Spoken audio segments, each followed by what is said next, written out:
all of you. Welcome to the Infra Week. A quick word of introduction on the panel today. So starting obviously with myself, I'm a M&A lawyer at White & Case, having been in this, I would say, industry for the last 15 years. On my right, you have François BERGERE.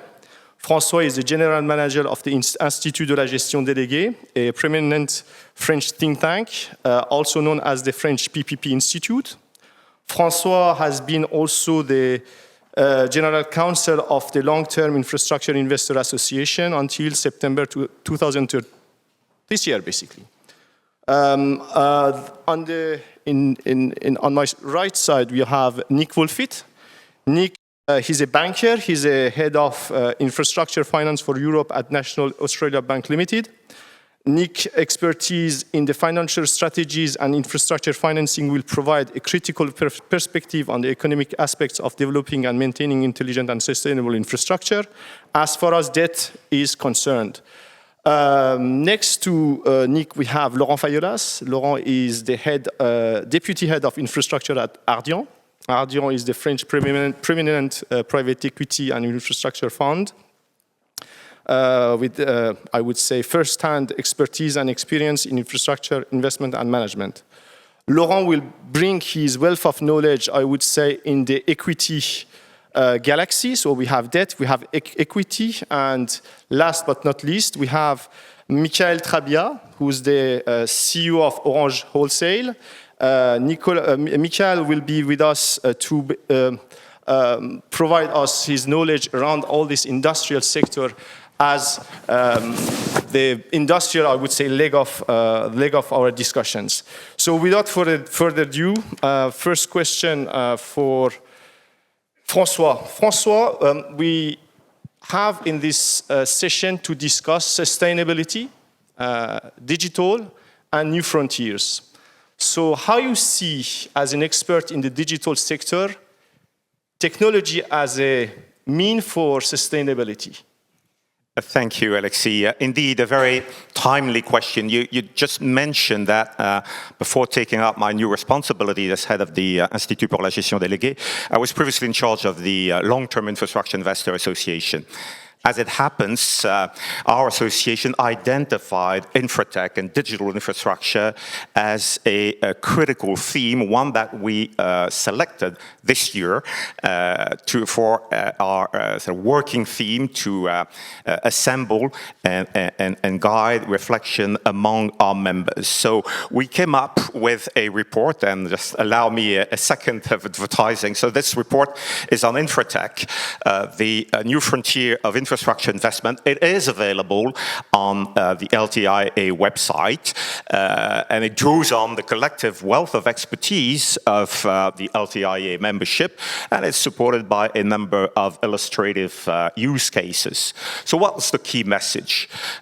Key message is that infratech, and by infratech I have in mind more specifically the new digital, data-driven tools that are now been made available, clearly has become a key driver and enabler of infrastructure investment. Certainly one that has the potential to effectively enhance climate resilience, overall sustainability, while at the same time optimizing value of infrastructure investment, whether new investment or even existing stock of investment portfolio. And this is important because obviously you need to lower the affordability threshold or the commercial viability threshold in order to be able to spread more widely new innovative, transformative solutions that provide more sustainability. So definitely a key driver, one that is has a potential to be felt at the various life cycle stages of an infra project, from the early planning, structuring stage with the help of tools like artificial intelligence, big data, language models that help prioritize, identify, structure financially or technically a new project, but also in the design and build stage with BIM models, Internet of Things enabled sensors, drones that can keep an eye during the construction process and help intervene in real time. All this type of new tools that were not available a few years ago. And operation and maintenance, of course, come to mind as well. The kind of digital twins, tools that enable predictive maintenance to better schedule maintenance or upgrades when needed before problems happen. So definitely a very impressive array of new tools that should facilitate or accelerate the move, the shift towards a more sustainable infrastructure. It comes with challenges, in particular in resource allocation, resource scarcity, whether power or water, but I think we'll talk about this later on. Just one question to interrupt. I think this is key, critical, because I think that the tech sector, digital sector, right now uses 70% of the global production of electricity. And it's going to be, people say, that for the next 10 years, up to 2030, up to 15% of the global production of electricity. Do you think that, based on the new technology, we can at some point reduce that amount? Because it's huge, 15% of the global electricity. Indeed, in a very material dimension, and one that will probably keep growing for the upcoming years before we find a better balance. So, yeah, we're in the tech sector, we haven't yet reached the technical limits that should enable us to optimize a number of processes. Today, effectively, AI models, for one, or hyperscale data centers use a huge and growing amount of power, to the point that infrastructure investors are basically building dedicated power stations to, including nuclear stations, or recommissioning existing nuclear power plants to specifically provide the energy required to the data center or the installation. So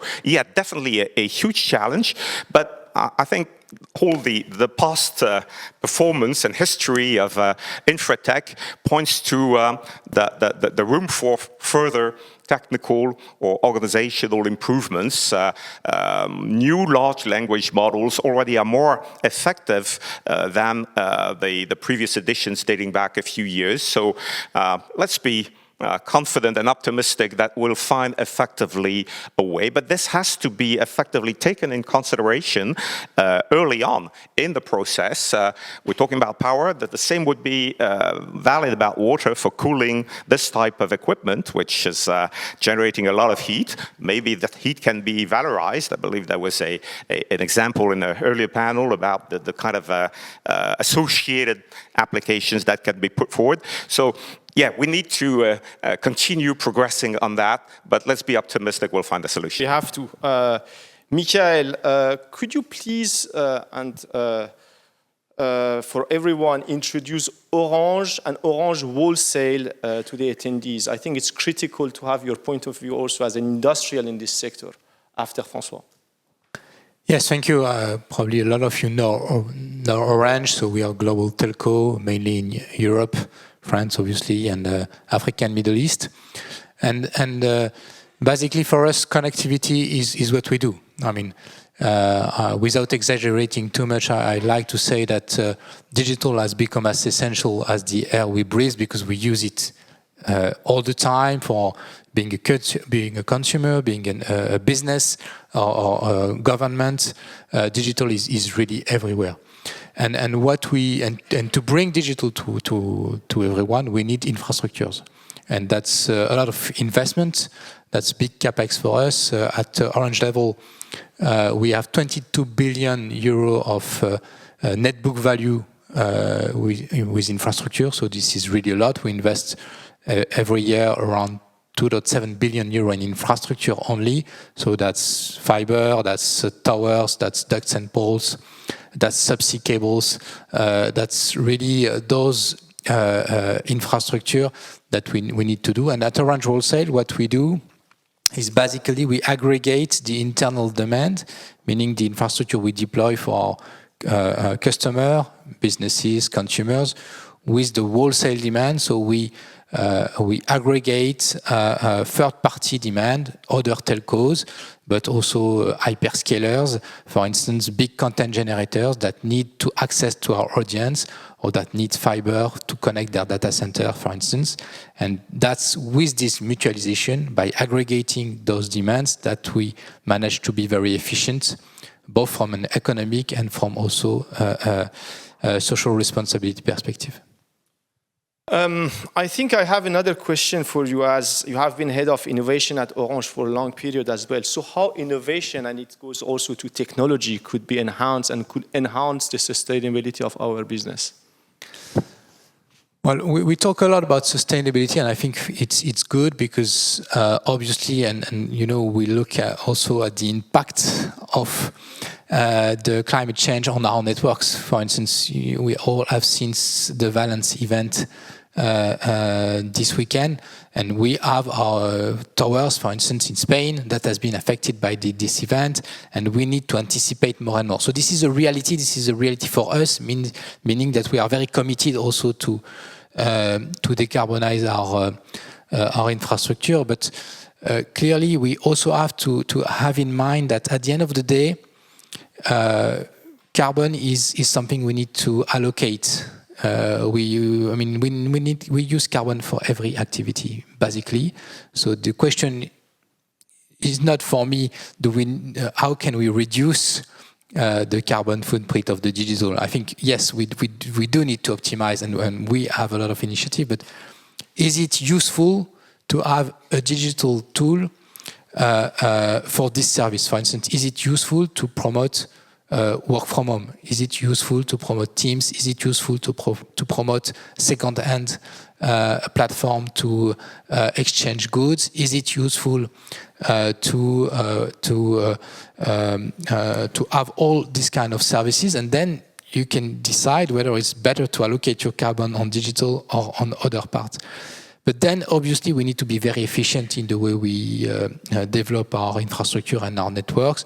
And first thing is mutualization, because at the end of the day, we are an industry where you have a lot of decoupling between the carbon emission and the traffic use, for instance. When I lay down a subsea cable or fiber, it doesn't really mean how much traffic go through those infrastructure. But it does mean if I have two infrastructure in parallel or if I use the same. So mutualization is absolutely key, and that's really for us a very big element. And then obviously we optimize as much as we can. We use green energy. We are investing in solar in many of our infrastructure. We optimize our network, leveraging AI, for instance, to decrease the energy consumption. But don't forget, at the end of the day, that's the overall impact that matters. When you look at digital, for instance, 80% of the impact is linked to the device. So the smartphone we have in our hand, the laptop, the screen. So it's good to be very efficient in the way we manage infrastructure, but it's also good to remind the order of magnitude of each part of the digital chain. So you took the example of Teams meetings. I think everybody now is familiar with that. So, and do we have a sense of what is the balance between Alexis taking his car as a bad guy, driving to home, or sitting home using Teams, cell phone, and so on? So using less of carbon day one, or maybe using internet that would consume electricity and at some point have an impact on sustainability? Do we have a sense of what is the best balance here? Should be the combination of all? Yes, actually there has been studies, but so the impact is positive. To reassure all of you, you can use Teams. It's better than to travel, especially if you travel far. But even to go to your office, overall, I mean, it's on average it's better. But you also have to have in mind that this is a very complex topic because you need to do what we call analyse de cycle de vie, so to do the end-to-end. And so you need to have to take into account impact that, okay, then you need to heat your home and maybe you do Teams, so you will have more meetings that you would have done if you are not using Teams. So this is a complex analysis, but at the end of the day, there has been studies suggesting 30% decrease of carbon emission due to Teams and Visio. Significant, 30%. Laurent, turning to you, how does Ardian, sorry to be a little bit quick on that, as an investor in equity, incorporate sustainability as a driver, as a consideration in all the investment you guys are handling? So I think the key point for us is really to embrace like sustainability day one, right? When we are looking at, we're speaking about digital, but might be exactly the same for transportation or energy. It's really like looking at the asset and looking at what we can, bring to that asset. What is super important also is getting the ownership of those topics by the management, because you need to deliver, and to make sure you're delivering, you need to measure. So that is really something like we are embedding in our investment process, bringing tools. We get tools not on digital, but for airport where we could measure carbon emission real time. We get the same for motorways. So that is really something you need to define day one. You need to get your plan, you need to get your route, and you need to make sure that you align people with that. Then we were mentioning like some constraint on energy, because definitely data are increasing, teams or whatever. If we look roughly like figures you were mentioning, we may need like 100 gigawatts for only data centers by 2030. So it means like 90 nuclear, I would say, reactors. So it's massive. At the same time, it brings opportunity, because we're really like thinking the model of the energy. Could we do a bit like what François was mentioning, behind the meters also? So it could be like huge plants filling the network. It could be dedicated source of energy. Could it be nuclear? Could it be Pierre-Etienne from I-24 was seated there just before mentioning hydrogen. So I think at a point of time we need to be creative, and that is really something like we're embracing. The other point is while you're looking at assets also is also to say what would be the best. Like just thinking what we've done for data centers, we invested in a company called Verne in the Nordics. So the company is based in Iceland, in Norway, in Finland. And the key point of those data centers for high, I would say, capacity of calculation is really to position the data center where it's cold, right? And the outcome would be you can use like free cooling system during the full year, just linked to temperature. So the question would be more like, do we transport the energy or do we transport the data?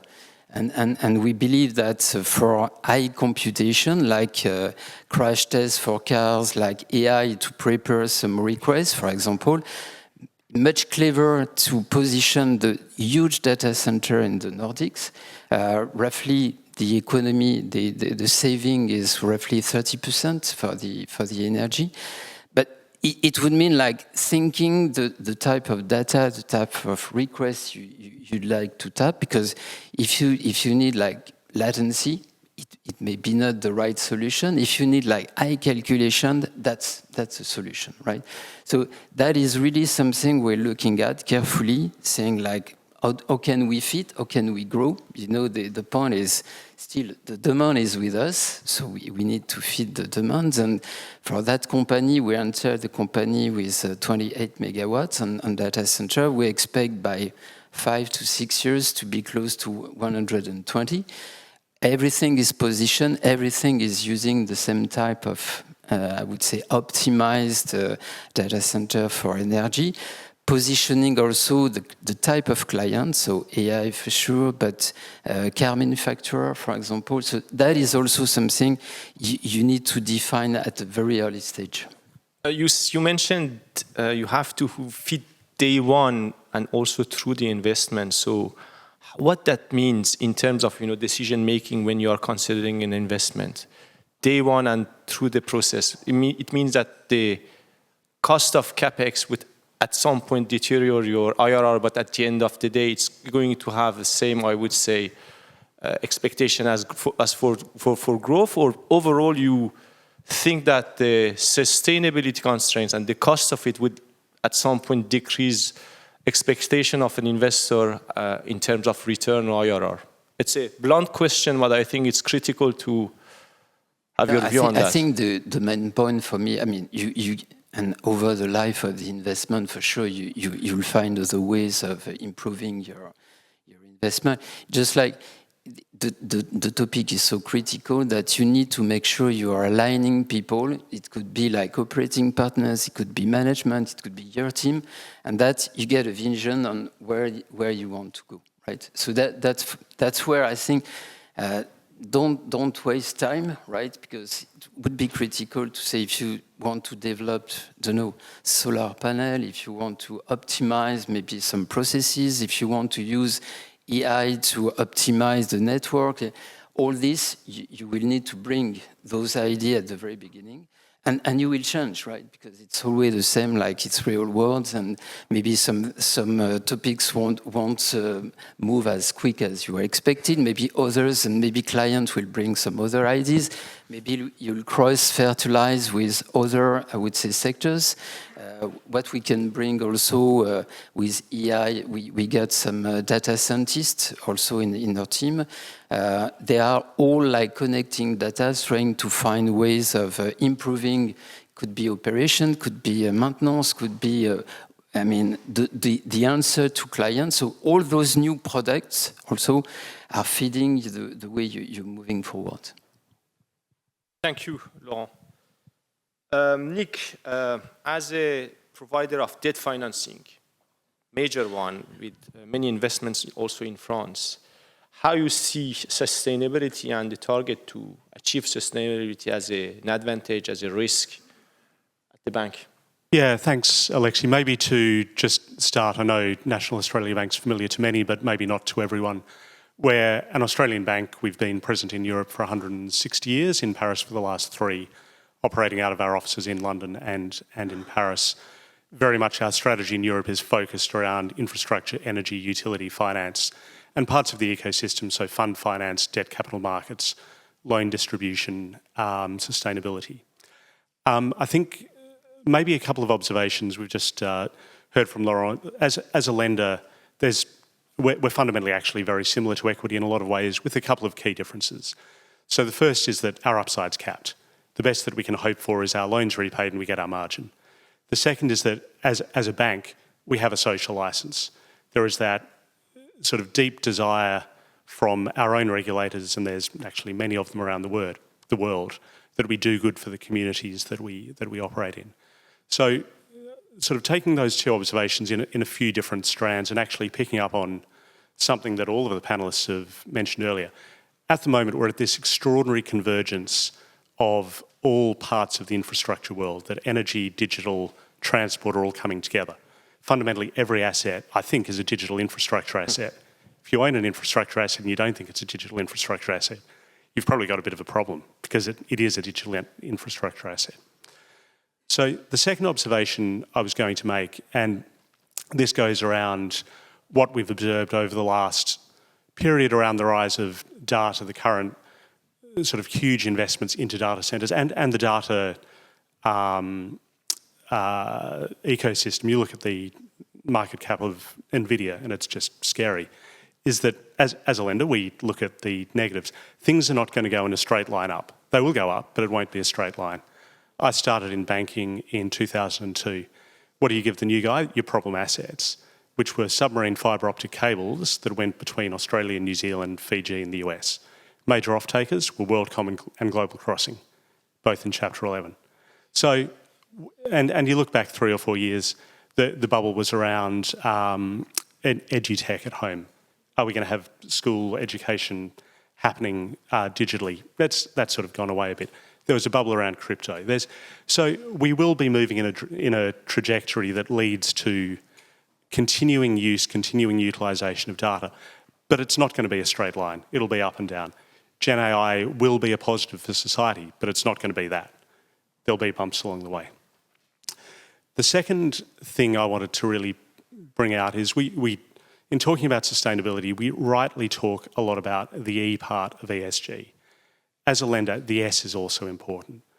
The social aspect of providing access to communities, and you know, we live in democracies. I should actually also have marked that today is the 80th anniversary of French and Australian formal diplomatic relations. Today, 80 years. We live in democracies. Democracies exist because information can flow freely. If you want to look at societies where information doesn't flow freely, they're not places you want to live. How does that work? That works through assets that these guys, especially Michaël and Laurent, own. That's how data, it's the workhorse that provides that element to it. Now, I'm sure we'll talk more about E because the E is very important, but we should also sort of look at the value that these investments create for societal gains. Maybe that's a great transition. I think this is a question for all of you, a very honest one. And given maybe tomorrow or on Wednesday, we're going to have a significant change of administration in the first economy of this planet, which is the US. How you guys see, for each of you, I think with your own point of view, the challenges that this business will be facing for, I would say, next 4 or 8 years, just in relation to sustainability, but also beyond that. Maybe, Michaël, you can.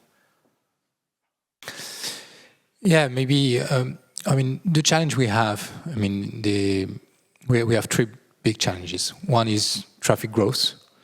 We need to have more and more demand for, and you mentioned data centers, you mentioned the Gen AI also that is coming. So traffic growth is a very big driver for us. So this drives a lot of investment. Second is accessibility, and you mentioned the social role, and this is key. And we know that we need to give access to digital to everyone in Europe, but also in Africa, Middle East, everywhere in the world.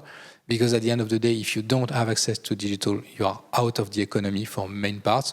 When you're in Africa, and we see that because when we roll out new sites, when we put 5G, 4G, and then 5G in some areas, you create some businesses that were not possible before.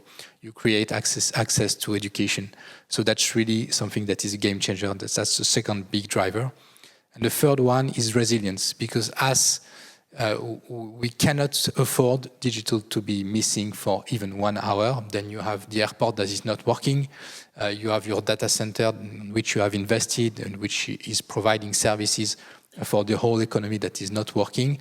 So you need resilience, and this in a world where the climate change is becoming more and more a reality. This means in many situations to have diversity of routes, to have 3, 4 different ways to access data centers. You need for businesses to have main connectivity, broadband, but also to have a backup with mobile, with satellite. So these are the 3 challenges for us that are the main ones: traffic growth, accessibility, and resilience. François? Well, I would take maybe a more macro view, and I think there's, of course, the one we already mentioned, which is managing resource scarcity. We talked about power, we talked about water, we could talk about critical minerals that are also an integral part of this digital revolution. This can be addressed by a combination of bundling, relocating, associating with other types of activities to sort of somehow mitigate the increase increased requirements in those types of resources, which by nature are not unlimited. But that's definitely the first challenge. The second, as I see it, is data. All these new digital tools and technology or infratech-enabled approaches rely basically on relevant data that need to be collated, processed, provided in a sort of fair way to market players or participants. This is, in my view, mostly a responsibility for the public side or the multilateral side of the relationship. We are moving forward, but let me say we're not there yet. And infrastructure, we mentioned earlier on the fact that at last the GEMS database was made available to private players after years and years of requests to open it to wider to the market. The same could be said, I guess, in terms of relevant data to inform decisions based on digital infratech tools. So a lot of potential here, but a lot to be done yet. And the final would be regulation. And speaking of data, there's one aspect that comes to mind, which is privacy and regulation. How much data can you effectively use or disseminate that have direct implication or disclosure effects on private or commercial players? And we need to find the right balance. Europe is very much in the lead, maybe too much in that respect. It has to be done while at the same time maintaining the potential for innovation and transformative solutions. So not an easy task, a fine line to balance between all those requirements. This is the lawyer point of view, but I think cybersecurity overall, it's one of the criteria of investment. Day one is great. It's I think vital nowadays. It's beyond just privacy or of my pictures or it's beyond that. It's just a matter of sovereignty now. I think what, as you mentioned, I think accessibility and cybersecurity. So overall, how all those matters are sustained by the governments and regulations, it's critical. Laurent, Nick, beyond that, do you think that AI, generative AI, is going to be a layer of investment? I don't know if you guys are comfortable with that. Elon Musk was discussing this topic 2 weeks ago. I saw that on X. He said he's not so far trusting the father of generative AI. So what is your point of view? Is that something that is going to create value, or is this a layer of, again, uncertainty or challenge? I think the same, like, there is for me pros and cons. Cons, I think we already shared the topic of energy, and on this one, maybe I would like to add one word on what have been said is mutualization. I think, Michael, you mentioned the word, but when we get a tower, why don't we put like 3 antennas on the tower and don't build a second one or the third one? Same for, you are in a rural area, you're developing fiber. Do we need like 3 fiber? Not sure. 2? Not sure neither, but at least we'll see. So I think first of all, we need to think how we're developing things. Does it really create value? Could we get like maybe better choices? So strategy is also part of it, but I think we should keep that in mind also, to really developing things that last and worth the pain, right? AI, I think there will be, and that's what we're seeing like also on our assets. We are using AI for the, looking at improving production we got 3 gigawatts under supervision of AI and collecting data and giving trends. So super useful, better improvements of the management of the assets. So definitely we need to look at AI for sure. That's the point is still under the caveat that we need to find a solution. We need maybe to optimize the way we're playing with energy. Sometimes reducing a bit, don't know. Just like I was like reading the other day, I think it's Google who has been denied to install a new data center in Dublin because the grid was not like, in terms of capacity, sufficient. So yes, we need to move forward. We need to use all those optimization of tools. We need to bring answers also on the energy side. Nick? Yeah, maybe just to sort of say what Laurent said in a slightly different way, it almost doesn't matter what Gen AI does.